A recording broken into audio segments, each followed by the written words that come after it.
Petit contrôle surprise, on va corriger ça vite fait. Alors ici, on nous demande de trouver le minimum, donc on passe par les dérivés. On va faire ça en deux étapes. Dérivée de x-2, ça fait 1, et dérivée de racine carrée de x, ça fait 1 sur 2 racine carrée de x. Alors pourquoi on fait ça? Parce que vous savez que quand la dérivée s'annule, on obtient un minimum ou un maximum d'une fonction. Et on va le prouver ici que c'est un minimum avec un tableau de signes plus tard. Donc ici, on va utiliser la formule de la dérivée d'une composée de fonctions. On a deux fonctions ici, x-2 et racine de x. Donc on obtient u' fois v plus u fois v', qu'on a calculé ici. Et donc on obtient la formule qui va s'afficher juste là. Alors pour la suite du calcul, il suffit de mettre sous le même dénominateur et d'additionner les deux fractions. Vous savez évidemment faire, je vous laisse faire de votre côté.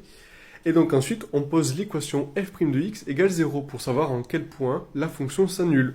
C'est ce que j'ai dit tout à l'heure.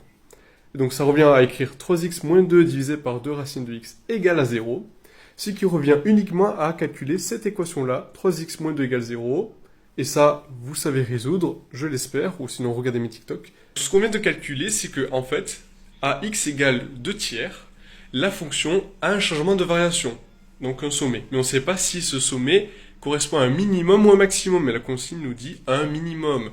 Donc pour ça, on fait un tableau de signes, parce que vous savez que quand la dérivée est négative, c'est-à-dire que la fonction est décroissante, et la dérivée positive, ça veut dire qu'elle est croissante. Donc si on arrive à montrer que la fonction est décroissante puis croissante, ça veut dire que ce point-là, ce sommet, ça correspond à un minimum. Donc, hop, ici, comme vous le voyez, on a commencé à tracer le tableau de signes de f' de x. Donc, petite astuce pour calculer le signe, si vous ne savez pas, vous prenez un point qui a avant ou après 2 tiers, par exemple 1, et vous l'injectez dans la dérivée ici. Hop. Donc ça fait 3 moins 2, ça fait 1, c'est positif. Donc ici, c'est positif, négatif. Donc décroissant puis croissant. Et on a notre minimum. Minimum qui correspond au point f de 2 tiers. Voilà, j'espère que ça vous a aidé. Abonnez-vous pour en savoir plus.